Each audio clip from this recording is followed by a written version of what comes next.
हाय दोस्तों, आपने आपकी रैम पीसी की रैम बढ़ा दी।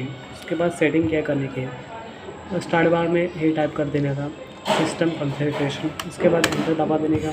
उसके बाद यहाँ पे बूट का ऑप्शन होगा, वहाँ पे जाने का, इधर एडवांस ऑप्शन है, उस पर क्लिक करने का। और उसके बाद इधर मेमोरी मैक्सिमम और मेरे सिलेक्ट कर देने का। उसके बाद ओके के बाद अप्लाई कर देना और आपकी रैम बढ़ जाएगी। ओके।